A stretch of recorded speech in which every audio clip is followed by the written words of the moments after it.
Assalamualaikum warahmatullahi wabarakatuh. Perkenalkan, nama saya Dewi Anggraini, dosen program studi D3 Kebidanan Stikes Ihsan Medical Center Bintaro. Di program studi D3 Kebidanan, saya mengajar mata kuliah Kesehatan Perempuan dan Perencanaan Keluarga, Kesehatan Reproduksi Lansia, Keterampilan Klinik Praktik Kebidanan 1, dan Asuhan Kebidanan Kehamilan. Dalam video ini saya akan menceritakan terkait dengan proses persiapan pembelajaran untuk salah satu mata kuliah yang saya ampu, yaitu mata kuliah Kesehatan Perempuan dan Perencanaan Keluarga. Nah, di awal sebelum dilakukan pembelajaran dengan mahasiswa, saya terlebih dahulu membuat rencana pembelajaran semester atau disebutnya itu adalah RPS. Nah, di dalam RPS tersebut tercantum deskripsi dari mata kuliah tersebut dan dicantumkan juga capaian pembelajaran apa yang akan diharapkan setelah proses pembelajaran ini selesai begitu. Ditambah lagi di dalam RPS ini juga dicantumkan penilaian terhadap mahasiswa, apa-apa saja yang akan dinilai, dan metode pembelajaran. Nah, di dalam mata kuliah Kesehatan Perempuan dan Perencanaan Keluarga ini berisi tentang asuhan kebidanan sepanjang siklus kesehatan reproduksi wanita, yang dimulai dari remaja, masa antara, sampai dengan lansia, serta di dalamnya juga tercantum tentang perencanaan keluarga dan pengaturan kesuburan, serta asuhan pasca keguguran dan tanggap budaya yang sesuai dengan kewenangan bidan. Di dalam mata kuliah ini terdapat beberapa capaian pembelajaran atau kemampuan yang diharapkan dari mahasiswa setelah mendapatkan pembelajaran Kesehatan Perempuan dan Perencanaan Keluarga. Yang diantaranya, satu adalah memahami tentang konsep dasar kesehatan reproduksi dan perencanaan keluarga. Yang kedua, memahami tentang konsep gender dalam kesehatan reproduksi. Yang ketiga adalah memahami tentang isu-isu yang ada tentang kesehatan perempuan. Yang keempat adalah memahami masalah-masalah kesehatan reproduksi yang sering terjadi selama siklus kesehatan reproduksi. Yang kelima, memahami atau mampu melakukan deteksi dini terhadap gangguan-gangguan kesehatan reproduksi. 6. Memberikan asuhan kebidanan pada perempuan yang berkaitan dengan sistem reproduksi dan perspektif gender. Yang ketujuh, memahami tentang konsep kependudukan. Yang kedelapan, mampu memberikan asuhan kebidanan pada keluarga berencana. Yang kesembilan, memahami tentang konsep pelayanan keluarga berencana. Yang kesepuluh, memberikan pelayanan kesehatan reproduksi dan perencanaan keluarga yang di dalamnya praktik-praktik tentang menggunakan alat kontrasepsi itu seperti apa, pemeriksaan-pemeriksaan terhadap gangguan kesehatan reproduksi itu seperti apa begitu. Dan yang terakhir adalah melakukan pendokumentasian pada asuhan kesehatan reproduksi dan perencanaan keluarga. Media pembelajaran yang digunakan untuk mata kuliah ini khususnya adalah pada tahun ini yang saya gunakan adalah menggunakan metode pembelajaran yang secara daring. Namun karena mata kuliah ini juga ada beberapa materi pokok tentang praktik, sehingga menyebabkan untuk perkuliahan ini harus dilakukan secara blended learning yang diadakan secara daring dan luring begitu. Nah, untuk media-media yang digunakan ada beberapa, diantaranya adalah menggunakan Google Classroom, menggunakan Zoom Meeting atau Google Meeting, dan menggunakan media pembelajaran lain seperti YouTube. Serta untuk materi-materi yang memang luring, kami menggunakan laboratorium secara langsung melakukan demonstrasi. Untuk mata kuliah ini, metode yang pembelajaran yang digunakan diantaranya adalah untuk di kelas kami menggunakan ceramah tanya jawab, terus diskusi kelompok dan presentasi kelompok, serta untuk materi-materi yang memang ada pokok bahasan tentang praktik, maka akan menggunakan laboratorium, dan di dalam laboratorium itu akan didemonstrasikan dan disimulasikan satu persatu oleh mahasiswa begitu. SKS untuk mata kuliah ini ada sebanyak 4 SKS yang terdiri dari 2 SKS teori dan 2 SKS praktik. Nah, untuk penilaiannya sendiri dilakukan dibagi menjadi dua penilaian ya, yaitu penilaian teori dan penilaian praktik.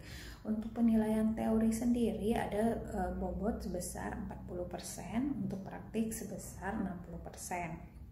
Nah, untuk teoris juga dibagi menjadi beberapa penilaian, diantaranya adalah penilaian sikap sebesar 10%, penilaian tugas sebesar 35%, penilaian ujian tengah semester sebesar 20%, dan penilaian ujian akhir semester sebesar 35%, begitu.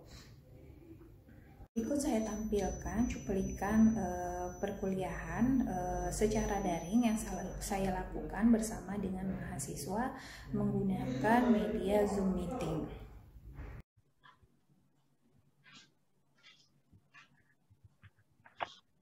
Ya. Sudah kelihatan materinya? Sudah, Ibu. Sudah, Bu. Oke. Ini kita zoomnya pertama ya, Bu Rizky. Kemarin pertemuannya sudah selesai. Jadi untuk pertemuan selanjutnya dari pertemuan ke 7 sampai dengan ke 8 sampai dengan 14 nanti dengan saya ya.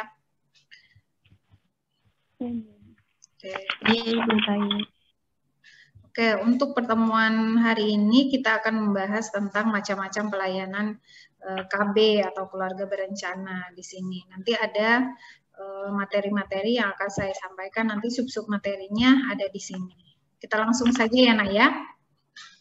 Oke. Baik, Bu.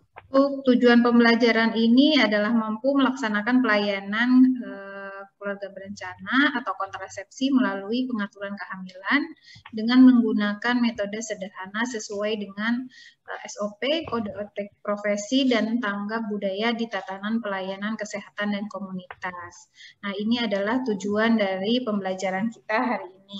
Nah, sedangkan untuk materi pembelajaran di sini ada 2 materi pokok, yaitu tentang KB dalam keadaan khusus dan KB mantap atau kontrasepsi mantap. Di situ sub-sub materinya ada KB pada saat pasca persalinan, pasca keguguran, pasca keadaan darurat, pasca pos plasenta lahir, dan kontrasepsi pada wanita di atas 35 tahun.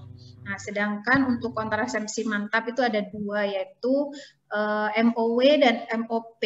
Di situ MOW nanti bisa kita lihat sendiri apa saja sih itu. Nah, untuk pertemuan kita hari ini, nanti pertanyaannya boleh dicatat dulu, nanti di akhir pertanyaan, di akhir materi ada sesi tanya jawab, dan sedikit ada evaluasi dari saya ya. Mohon diperhatikan ya, Nak ya. Oke. Ini adalah kontrasepsi pada keadaan khusus. Nah, diantaranya yang pertama ada kontrasepsi pasca persalinan. Untuk klien pasca persalinan ini biasanya dianjurkan yang untuk menggunakan alat kontrasepsinya itu tidak selalu alat, tetapi ada metode utama untuk kontrasepsi pasca persalinan, yaitu memberikan ASI secara eksklusif dan tidak boleh dicampur dengan makanan apapun. Jadi otomatis ibunya tidak akan hamil pada saat dia memberikan ASI eksklusif, yang penting konsisten ya. Jadi ASI saja, tidak ada dicampur dengan madu, tidak ada dicampur dengan makanan yang lain. Nah, setelah nanti bayinya berusia 6 bulan lebih, itu bayinya baru bisa diberikan makanan tambahan. Tetapi Untuk ibunya, apabila memang sudah khawatir karena ASI eksklusifnya itu sudah lewat masanya, maka ibunya dianjurkan untuk menggunakan alat kontrasepsi yang lain setelah bayinya berusia 6 bulan, setelah diberikan makanan pendamping ASI. Gitu. Itu yang pertama harus ASI eksklusif. Yang kedua boleh metode kontrasepsi yang lain, boleh menggunakan yang alami juga boleh, kondom boleh, terus menggunakan suntik. Nah, yang suntiknya pun tidak boleh KB suntik yang darurat. Nah, ada lagi alat kontrasepsi dalam keadaan darurat. Apa sih alat kontrasepsi dalam keadaan darurat ini? Nah, untuk alat kontrasepsi darurat ini adalah kontrasepsi yang digunakan apabila kita tidak menggunakan alat kontrasepsi sebelumnya, terus kita ataupun pasien kita ataupun keluarga kita tidak menginginkan terjadinya kehamilan, namun dia melakukan hubungan seksual begitu. Jadi sudah terlanjur melakukan hubungan seksual tetapi tidak mau hamil. Nah, itu harus menggunakan alat kontrasepsi darurat. Nah, jenis-jenis kontrasepsinya apa saja? Ada 2 jenis, yaitu secara mekanis dan secara medis. Nah, kalau yang secara mekanik, ini biasanya alat kontrasepsi darurat ini adalah IUD. Nah, namun kalau untuk dipakai secara darurat saja menggunakan alat kontrasepsi IUD ini sepertinya sia-sia begitu, karena kan ibunya mungkin tidak ingin menggunakan alat kontrasepsi yang jangka panjang karena sayang, mungkin dia tidak ingin hamil dalam waktu dekat, tapi juga tidak akan menunda terlalu lama begitu. Jadi ini mungkin kurang cocok kalau untuk IUD. Paling yang akan digunakan ibunya biasanya secara medis contohnya adalah pil KB. Kan banyak sekali pil KB yang sudah dijual di apotik, pil KB yang memang bisa menunda terjadi kehamilan dan bisa digunakan sewaktu-waktu. Contohnya ada pil progestin, di mana kalau contohnya, ini salah satu contohnya ya, kalau untuk pil progestin ini jenisnya itu biasanya kalau di nama warungnya itu Postinor, dia ada 2 pil, dia dalam 1 kali minum biasanya langsung diminum dua-duanya, dan itu tidak boleh lebih dari 48 jam berhubungan seksualnya, diminumnya. Gitu. Jadi benar-benar habis berhubungan seksual, terus boleh minum sampai dengan batas waktu 48 jam. Gitu. Jadi 2 pil itu langsung diminum sekaligus. Gitu.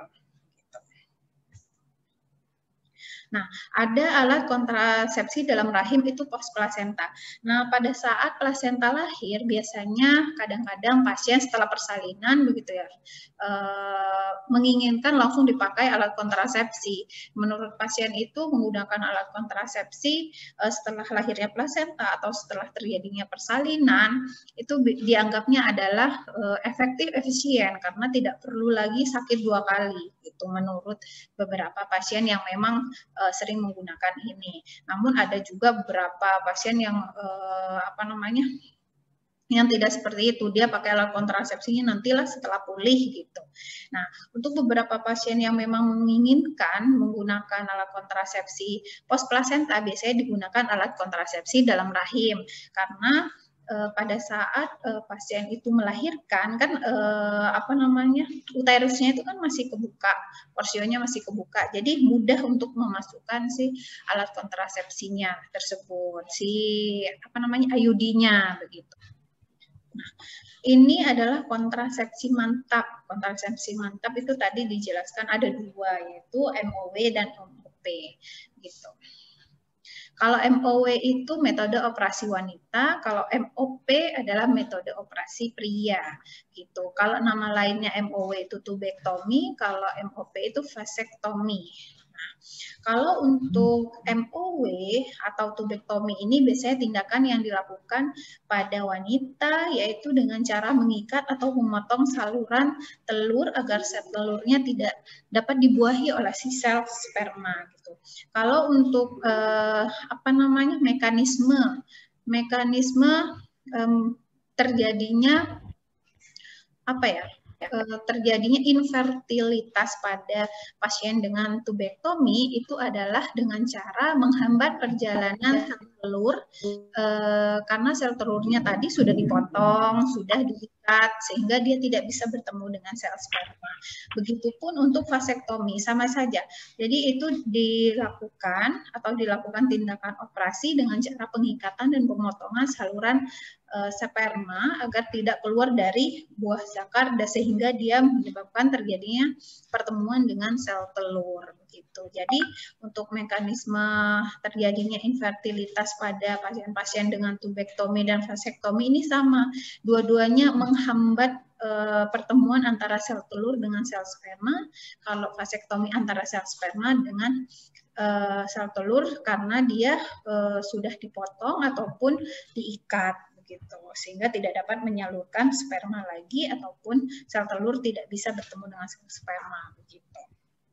Nah, untuk syarat dilakukannya tubektomi dan vasektomi tentu saja ada ya, karena kan untuk tubektomi atau vasektomi ini adalah metode operasi atau kontrasepsi yang biasanya benar-benar dia metode kontrasepsi yang mantap, makanya dibilangnya mantap karena dia harus memikirkan banyak hal. Contohnya, kalau dia sudah terlanjur dioperasi, kalau sudah terlanjur dipotong kan tidak bisa digabung kembali sehingga dia harus menyetujui beberapa informed consent pada saat sebelum dia melakukan operasi begitu. Karena kan jangan sampai pada saat setelah dilakukan operasi malah nanti pasien-pasiennya menyesal begitu. Kalau sudah menyesal kan tidak bisa balik lagi begitu. Nah, kalau untuk syaratnya sendiri dia harus yang pertama adalah sukarela, dilakukannya dengan bahagia dan kepada pasien-pasien yang memang sehat, dalam kondisi sehat.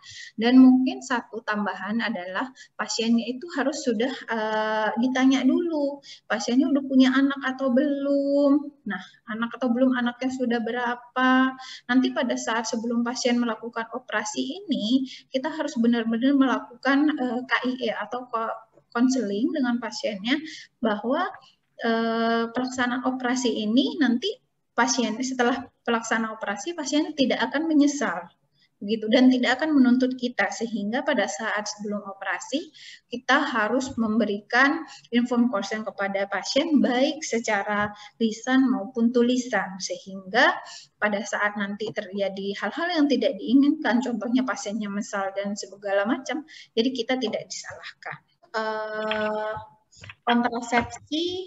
Kontrasepsi khusus dan kontrasepsi mantap untuk pertemuan ke-10 sudah selesai. Nah, sebelum itu, apakah ada yang ingin ditanyakan? Nanti saya sampaikan beberapa evaluasi tentang materi yang sudah saya sampaikan. Saya akan nanya ke adik-adik, tapi sebelumnya kalian silakan bertanya dulu ke saya. Demikian, silakan. Ini kayaknya waktunya tinggal berapa menit lagi deh? 5 menit lagi. Iya, Bu. Oke, ada lagi yang mau ditanyakan? Ibu mau Ibu. Jadi siapa dulu? Feby dulu boleh. Siapa?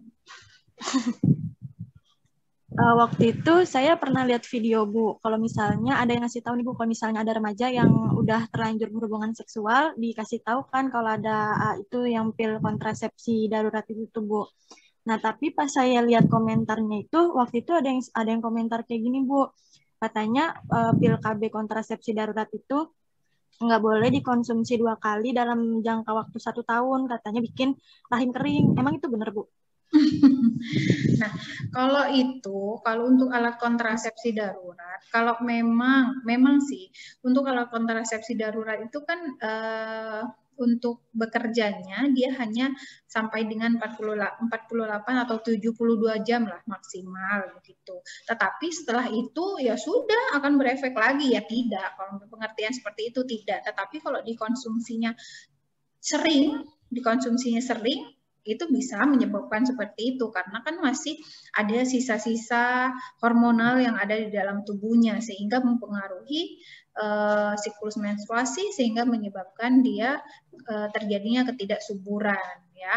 Jadi tapi kalau dia cuma minumnya sekali karena darurat sekali itu efek sampingnya bukan itu gitu.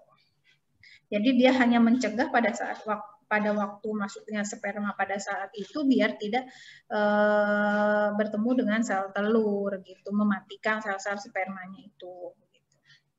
Tapi kalau umpamanya pada saat meminum, memang aturan minum dari kontrasepsi darurat itu memang sekali minum untuk langsung 2 pil. Dianjurkannya langsung 2 pil langsung diminum sekali. Ya, gitu ya nak ya. Oke, sudah. Itu kira-kira itu yang bisa saya sampaikan. Mungkin sekian dari saya. Terima kasih atas perhatiannya. Billahi taufiq wal hidayah. Assalamualaikum warahmatullahi wabarakatuh. Selamat berpuasa ya. Iya, Bu. Assalamualaikum warahmatullahi wabarakatuh. Terima kasih, Bu. Oke, sama-sama.